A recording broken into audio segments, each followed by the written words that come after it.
কারে নিয়ে স্বপ্ন দেখবে একটা দুর্নীতিমুক্ত দেশ হবে? কারে নিয়ে স্বপ্ন দেখবে একটা চাঁদাবাজ মুক্ত দেশ হবে? কারে নিয়ে স্বপ্ন দেখবে একটা দুঃশাসন মুক্ত দেশ হবে? আপনাদের দিকে মানুষ চেয়ে আছে। বন্ধুগণ, এগিয়ে আসতে হবে। আমরা এই কাজের জন্য তৈরি আছেন? তাইলে আরো কুরবানির জন্য তৈরি হন। আপনাদের মাধ্যমে সমাজের মানুষের কাছে আমি দুই একটা জিনিস চাইব। নাম্বার ওয়ান, আমরা যদি দেশের জন্য জাতির জন্য কাজ করি, আমরা আপনাদের একটু ভালোবাসার কাঙ্গাল।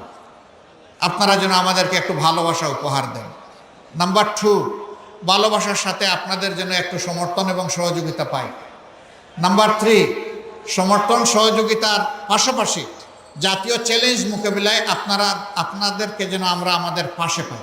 নাম্বার ফোর, এই জাতিকে বদলে দেওয়ার জন্য আপনাদের অন্তরে যেন আমাদের জন্য একটা জায়গা পাই।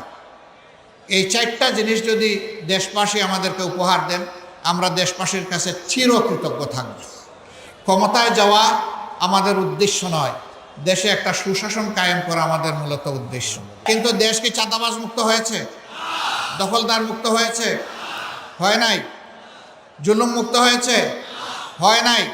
হ্যাঁ, এই আন্দোলনে আমরা অনেকেই ক্ষতির সম্মুখীন হয়েছি, ত্যাগ স্বীকার করেছি, সকল দল, শুধু জামাত ইসলামী না। কিন্তু লোক মরেছেন সকল দলের, পঙ্গু হয়েছেন সকল দলের, জেলে গিয়েছেন সকল দলের, হাজার লাখো মামলা, দফায় দফায় জেল কেটেছেন অনেকেই। তাদের সকলের প্রতি আমরা গভীর শ্রদ্ধাশীল, সহানুভূতিশীল। কেউ চাঁদাবাজ হবেন না, কেউ ফুটপাতের দখলদার হবেন না, কেউ বাজার হাটের দখল জোর করে নেবেন না, কেউ জলমহাল বালিমহাল জোর করে দখল করবেন না। এই সমস্ত ঘৃণিত কাজের মাধ্যমে আমাদের কোনো রিজেকের প্রয়োজন নেই। মুক্তিযুদ্ধের চেতনা আপনাদের কোথায় যায়? যখন ভারতের প্রধানমন্ত্রী বলে বিজয় দিবসটা 16 ডিসেম্বর ভারতের বিজয়, বাংলাদেশের নামে একটা শব্দ পর্যন্ত উচ্চারণ করে না, তখন তো আপনাদের মুখে আমরা কোনো বুলি দেখি না। আমরাই তার প্রতিবাদ করেছি এবং যারা দেশকে ভালোবাসে তারাও প্রতিবাদ করেছে। কিন্তু যারা চেতনা বিক্রি করেন তাদের মুখে আমরা কোনো বুলি সেদিন দেখি নাই। আমাদের ব্যাপারে আরেকটা জুজুর ভয়। অনেকে বলেন যে জামাতে ইসলামী ক্ষমতায় গেলে মহিলাদেরকে গড়ে বন্দি করে রাখবে।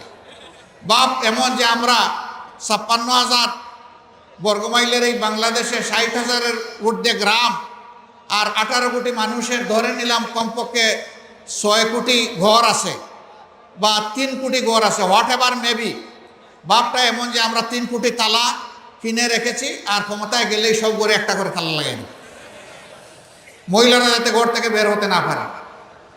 এগুলো আমাদের বিরুদ্ধে মিথ্যা অভিযোগ।